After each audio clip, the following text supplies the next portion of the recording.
সেই দুটো গজল শোনাবো। যদি মনে করেন আর কিছুক্ষণ গাও ভাই আর থাকবো, তাহলে আমি গাই।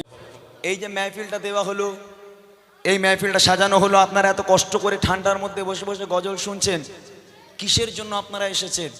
আপনাদের কি কমিটির ছেলেরা 10 টাকা করে দিয়েছে? সবাইকে 10 টাকা করে দেয়নি? এই করছি, এই তোরা ওরাম করছিস কেন রে বাবা? বস না তো বাড়ি চলে যায়। করছি বাড়ি চলে যা। যাদের ভালো লাগছে না চলে যাও বাবা, আমার দর্শকের দরকার নেই। যারা শুনছে, দুটো মানুষ শুনলে আমার গজল থেকে দুজন হেদায়েত পেলে আমি আল্লাহর দরবারে জবাব দিতে পারবো। দেখেন, আপনারা শুনতে এসেছেন গজল, আপনারা এখান থেকে সব নিয়ে যাবেন, ভালো করে বুঝবেন। এই জলসা দিয়ে, এই গজল দিয়ে কখনো কোনো লাভ হবে না যদি এখান থেকে মানুষ একটা আমল না নিয়ে বাড়ি গিয়ে যদি আমল না করতে পারে, তাহলে এই জলসা দিয়ে কোনো লাভ হবে না। এই বাগান হলো, এই বেহেশতের বাগান হলো মানুষকে হেদায়েত করার একটা আস্থা, একটা পথ। এখান থেকে মানুষ যদি হেদায়েত না হয়, কাল কিয়ামত পর্যন্ত মানুষ হেদায়েত হবে না। আল্লাহ পাক কালামুল্লাহ শরীফের মধ্যে বলেন, কুল্লু নাফসিন যায়কাতুল মাউত। এখানে যতজন আপনারা আছেন প্রত্যেকের মৃত্যু হবে, কেউ বেঁচে থাকবে না। আমি ইমরান, আমি গজল বলছি।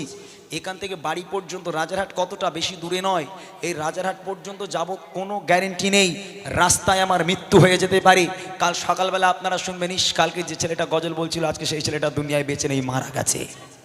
আমি বাড়িতে যাব, কমিটি ভাইরা আমার খবর দেবে, ইমরান ভাই কালকে তোমার গজল শুনছিল একজন বসে বসে, আহা মানুষটা আজকের আর বেঁচে নেই, কাল গজল শুনলো আজকের ওয়াজ শুনতে পারবে না। আপনাদের মধ্যে কেউ মারা যেতে পারে, কোনো গ্যারেন্টি নেই।